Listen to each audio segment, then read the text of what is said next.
సమయం ఉదయం 9:30 స్థలం సికింద్రాబాద్ రైల్వే స్టేషన్. బిస్కెట్లు, మిఠాయిలు, శీతల పానీయాలు, మంచినీళ్ల సీసాలు, గ్యాస్ సిలిండర్, టైమర్తో కూడిన ఎలక్ట్రిక్ తీగల సంచి, వీటన్నిటినీ సిద్ధం చేసుకున్న రైల్వే రక్షక దళానికి చెందిన పోలీసులు, ఈటీవీ బృందం సాధారణ ప్రయాణికుల్లాగా ప్లాట్ఫామ్ మీదకు చేరుకున్నారు.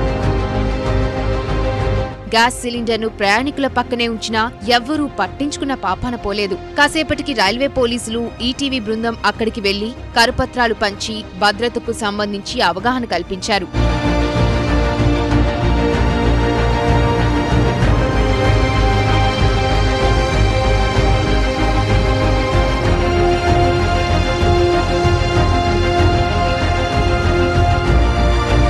అనంతరం గ్యాస్ సిలిండర్, టైమర్తో కూడిన ఎలక్ట్రిక్ తీగల సంచితో ఓ బృందం పాట్నా ఎక్స్ప్రెస్ ఎక్కింది. మఫ్తీలో ఉన్న ఆర్పీఎఫ్ అధికారి సిలిండర్ను ఓ సీటుకు దగ్గరగా అందరికీ కనిపించేలా పెట్టాడు. చాలాసేపు అక్కడే కూర్చున్నాడు. ఆ తర్వాత సిలిండర్ను అక్కడే వదిలేసి వెళ్లిపోయాడు. అలాగే మరో వ్యక్తి టైమర్తో కూడిన ఎలక్ట్రిక్ తీగల సంచిని మరో బోగీలో ఉంచాడు.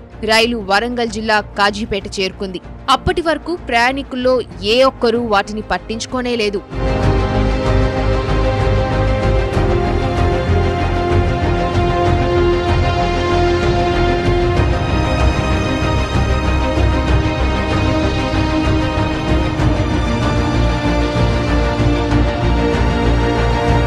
మహిళా పోలీసులతో కూడిన మరో బృందం ఈస్ట్ కోస్ట్ ఎక్స్ప్రెస్ లోకి ఎక్కింది. సాధారణ గృహిణుల్లా తయారైన మహిళా పోలీసులు, ఈటీవీ ప్రతినిధి చుట్టూ ఉన్న ప్రయాణికులతో మాటామాటా కలిపారు. పరిచయం పెంచుకున్న కొద్దిసేపటికే సంచిలో తెచ్చుకున్న బిస్కెట్లు, మిఠాయిలను పంచారు. ఏ ఒక్కరూ కాదనకుండా, ఏమాత్రం అనుమానపడకుండా చక్కగా వాటిని తిన్నారు. అంతేనా, వారు తినడమే కాకుండా పక్కనున్న వారికి పంచారు. ఇలా బోగీలో ఉన్న అందరూ ప్రయాణికులు తిన్నారు. మంచినీళ్లు, శీతల పానీయాలు ఇచ్చినా వద్దనలేదు.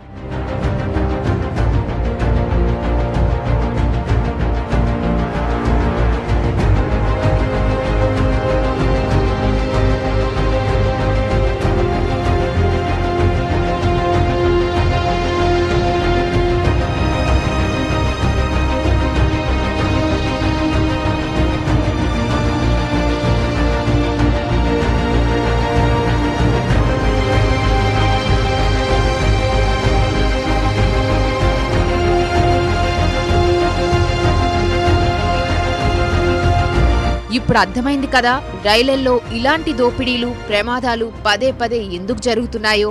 రైలు ప్రయాణాల్లో అక్షరాస్యులు, నిరక్షరాస్యులు ఒకే తీరుగా ప్రవర్తిస్తున్నారు. నేను, నా కుటుంబం అని ఆలోచించుకునేవారే తప్ప సామాజిక బాధ్యత ఎవరికీ పట్టట్లేదు.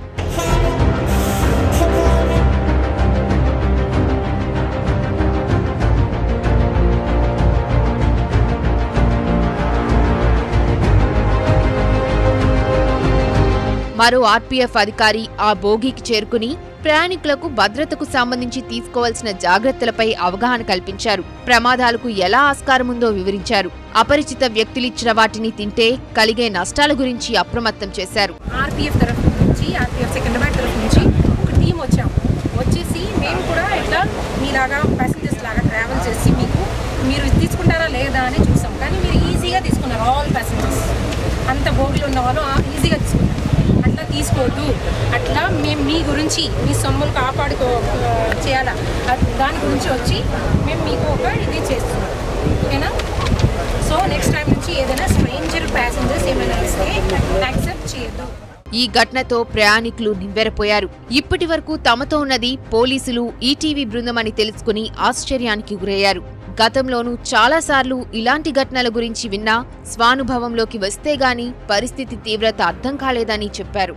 మీరు వచ్చి అడిగే వరకు నేను దీన్ని చూడలేదు. నాకు అప్పుడు భయం వేసింది. అమ్మ, ఇక్కడ నా పక్కనే ఒక సిలిండర్ ఉందంటే, so it is threat to my life also. So now I got awareness.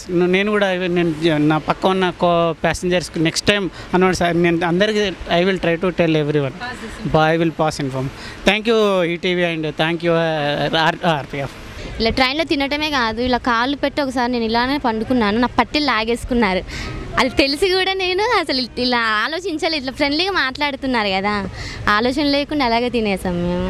అవును, అసలు అనుకోలేదండి మేము. చూడటానికి కూడా వీళ్ళు జాబ్స్ లాగా ఉన్నారు కదా, జాబ్ చేసుకుంటూ ఉన్నారు, అలా మాతో ఫ్రెండ్లీగా మాట్లాడేసరికి ఏం అనిపించలేదు, తీసుకొని తినేసాం మేము. విశాఖపట్నం నుంచి వచ్చిన వాళ్ళు అంతా నా భావంతో మనం కూడా కూల్ డ్రింక్ ఇచ్చినా ఇచ్చినా వాటర్ ఇచ్చారు, అన్నీ తీసేసుకున్నాం. తీసుకున్న తర్వాత ప్రోగ్రామ్ చూశాక మనకి కాన్విప్ జరిగింది ఆ విషయంలోనేమో. ఇది చాలా ఇంపార్టెంట్ ప్రోగ్రామే, ఇది కరెక్ట్గా ఇది న్యాచురాలిటీగా చూపించారు. ఇది విషయంలోని ఈ ప్రాబ్లం వల్ల ఎంతైనా సరే మనం నష్టపోయే అవకాశాలు ఎక్కువగా ఉన్నాయని చెప్పి నమ్ముతున్నాను నేను.